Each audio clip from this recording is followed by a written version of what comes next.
what 3 questions should founders ask themselves if they're going through a rut?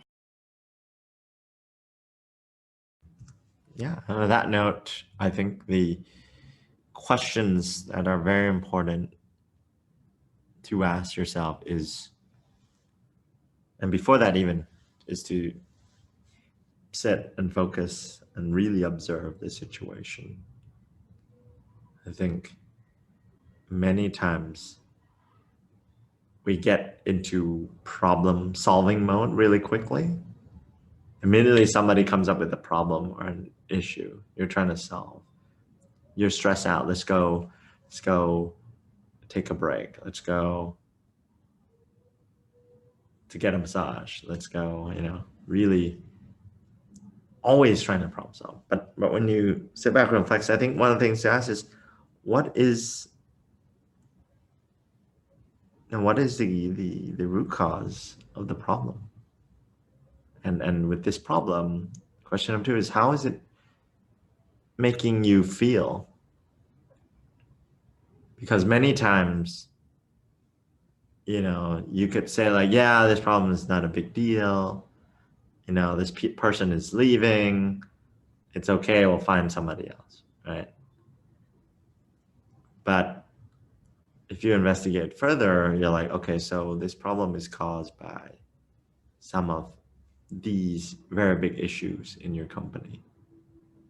There's ambiguity in the role. Your staff are overstressed. They've got issues with the colleagues. Rather than solve right away, many times when we reflect on our feeling, we don't realize that we're stressed out, that we are moved by the problem, that the problem makes us feel inadequate, or that we feel like we've been a bad boss, right? And through that feeling, what you get is a different version of the truth, which is, yes, you can say you don't care about that person or the issue, but you care, you feel about it. And I think the last question would have to be, if you took a step back and you know how you feel, you really understand the first principle of the issue, what really caused it. If you were to coach yourself, if you weren't the CEO of the company, if you weren't in this problem, how would you advise this person on the actions? Because many times we look ourselves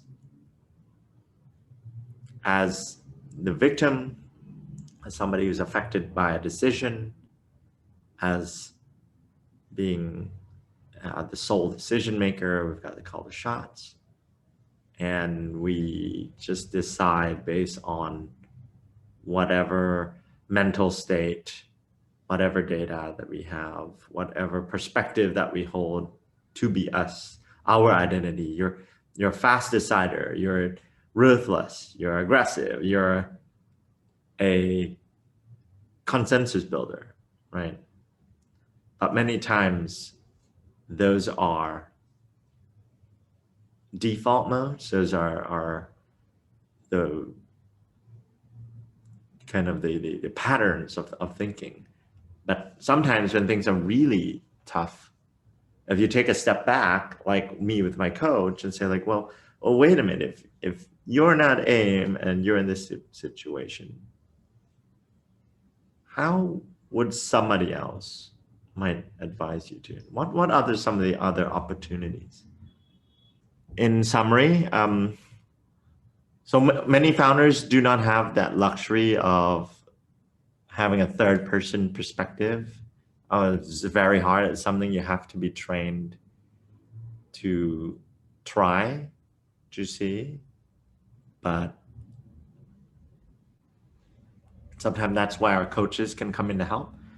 What I feel is that if you can do it, many times, yes, we are emotional and we are always going to be, but we can also learn how to address both our emotional needs as well as just solving the problem, which is very important, but also to view problems from a different light without the emotional attachment.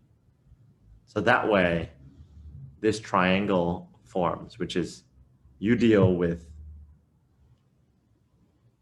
the problem at hand, you actually get to the root cause of how it makes you feel as well, because your emotions are very important and all of us brings our emotions to work. But you can also see from a less emotionally attached point of view, what are some of the other possibilities that you might not address, that you might make wrong decisions based on the spur of the moment, based on something you just want to snap back and say. And I think that's the way I coach myself at the moment, and it served me very well.